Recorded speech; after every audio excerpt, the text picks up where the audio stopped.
13 दिन पहले छिड़ी इजराइल और ईरान में जंग, और सोशल मीडिया पे बढ़ गए हम लोग, I support Israel, I support Iran करने लगे। और सिर्फ 13 दिन के अंदर, चाहते और ना चाहते हुए भी, बन गए इस लड़ाई का हिस्सा। अब आप पूछ रहे होंगे कैसे? भाई ऐसे कि ये लड़ाई अब आपकी जेब तक आ गई है। अजीब लग रहा है सुनने में, कोई बात नहीं, सिर्फ अगले 5 मिनट में मैं बताता हूं कैसे। इस लड़ाई ने पूरी दुनिया में उथल पुथल मचा दी है।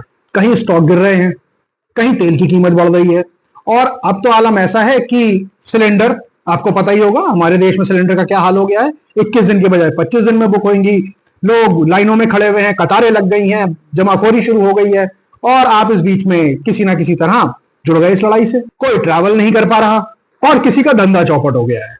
टीवी पे जब आप लोगों ने ईरान और इजराइल की लड़ाई देखी होगी तो आपने सोचा होगा चलो भाई कर देते हैं सपोर्ट, कर देते हैं विरोध, हमें क्या ही फर्क पड़ता है।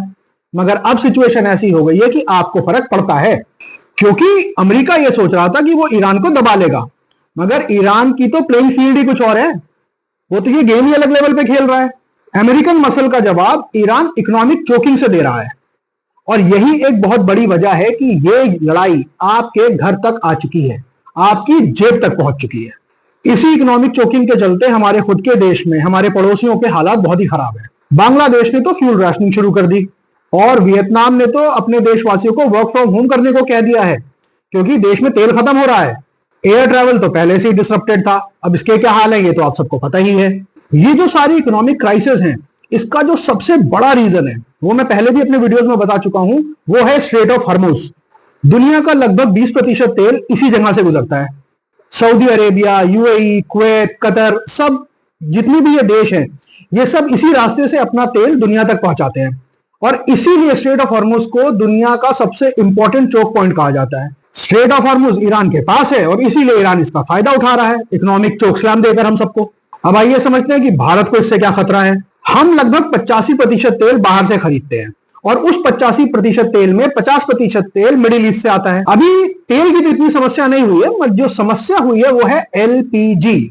जी हां, आपकी गैस जिस पे बनता है खाना, क्योंकि भारत में इस्तेमाल होने वाली 90% एलपीजी स्ट्रेट ऑफ हॉर्मुज के रास्ते हमारे पास पहुंचती है, और अगर ये रास्ता रुका तो इसका मतलब है गैस सिलेंडर महंगे, सप्लाई कम, और कालाबाजारी शुरू। और इस सब का सीधा असर किस पे पड़ेगा? आपके किचन पर। और बात सिर्फ तेल तक ही नहीं सीमित है। अब तेल से बनता है प्लास्टिक, फर्टिलाइजर, रबर, कॉस्मेटिक, और इसका सीधा सा मतलब है अगर तेल महंगा तो ये सारी चीजें महंगी, ये चीजें महंगी तो अर्थव्यवस्था महंगी, और अर्थव्यवस्था महंगी तो आपकी जेब हल्की।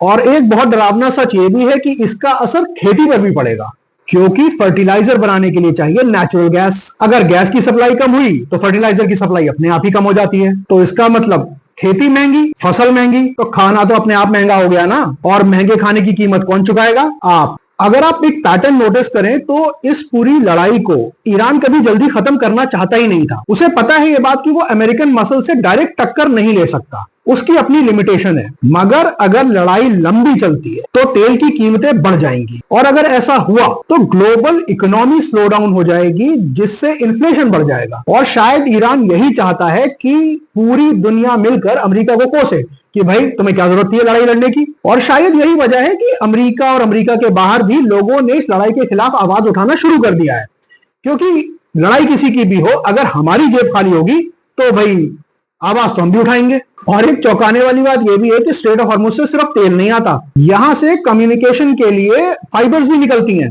इसका मतलब यह है अगर वो डिसरप्ट हो गई तो दुनिया भर का जो कम्युनिकेशन है वो भी डिसरप्ट हो जाएगा। अब एक बात बताइए, इंटरनेट के बगैर रह लेंगे आप? अगर आपको याद हो तो सन 2008 में भारत इसी तरह के एक पूरे इवेंट से गुजर चुका है। 2008 में क्रूड ऑयल $147 प्रति बैरल तक पहुंच गया था, और भारत में इन्फ्लेशन रेट 9% के ऊपर।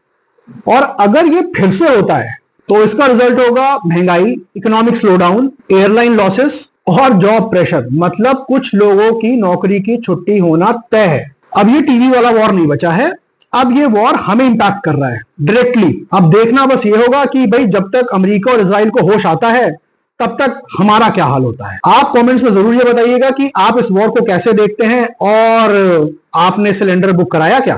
तो चलिए फिर मिलते हैं अगले वीडियो में किसी और खबर के साथ जो हमें और आपको डायरेक्टली इंपैक्ट करती हो। Till then keep watching.